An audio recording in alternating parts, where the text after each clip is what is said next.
Sisters and brothers, Hamazor Hama Ashobed, may we all be united in righteousness. My name is Homi Gandhi.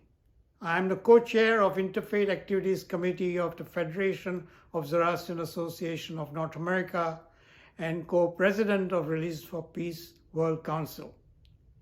I am grateful for this invitation from the Greek Orthodox Archdiocese of America to speak about freedom from a Zoroastrian perspective.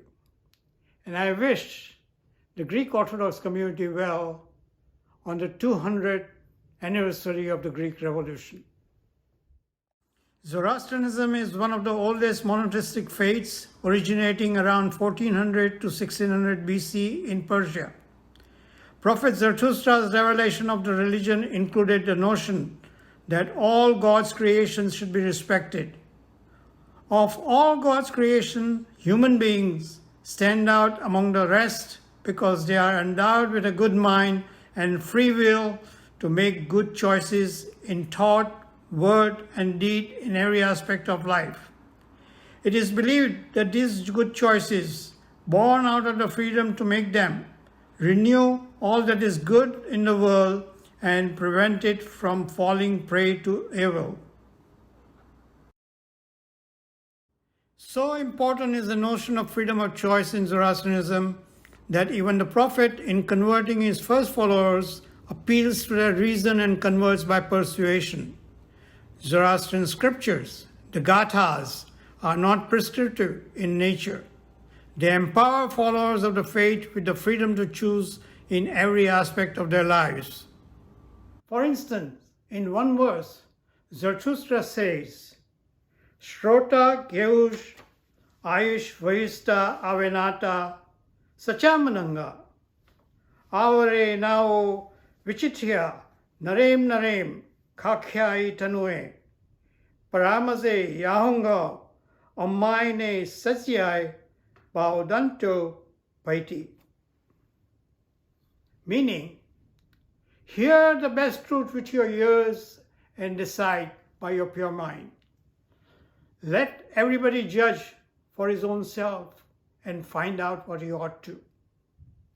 Before the great trial, all wake up to this, my counsel.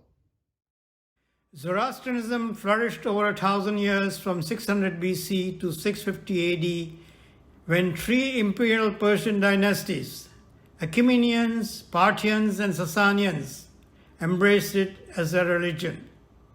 The notion of using freedom of choice in the service of all was most evident in the acts of Cyrus the Great, the foremost Ecumenic emperor.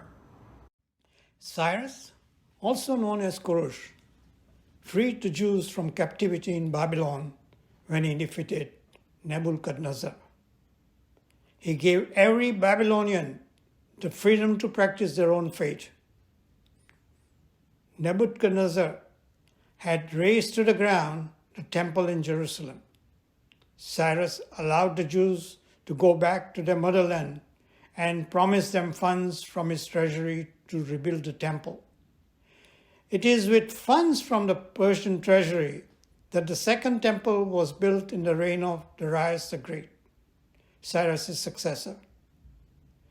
Part of one of the outer walls of this temple happens to be the Wailing Wall, where Jews worship even today.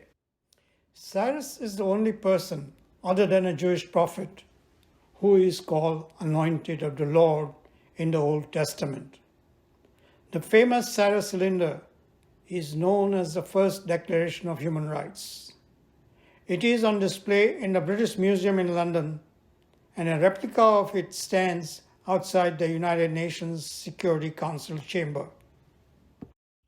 The Ecumenic influence in the ancient world eventually would extend as far as Athens, where upper-class Athenians adopted aspects of the culture of Ecumenic Persia as their own. Xenophon, a student of Socrates, wrote a book called Cyropedia, describing the education of the ideal ruler, Cyrus the Great, who ruled as a benevolent king over his admiring and willing subjects. Thomas Jefferson had 2 copies of his book in his library, which he referred to while drafting the US Constitution. A copy of Cyropedia with Jefferson's notes in the margin is kept in the US Library of Congress. When the last Persian Empire fell and the Arabs became the ruling class, conversions were forced on Zoroastrians. Rather than give up their fate, some Zoroastrians fled by sea in pursuit of a new homeland, where they could enjoy the freedom to continue their religious practices. This was the first known movement in the history of refugees who left their homeland to preserve their faith.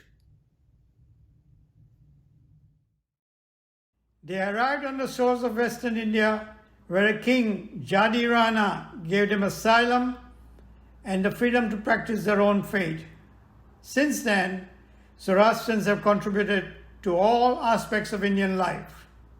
In India, they are known as Parsis, as they had arrived from the province of Pars in Persia. In a reference to all that the Parsis did for the betterment of India, Mahatma Gandhi once said, "In numbers, Parsis are beneath contempt, but in contribution, beyond compare."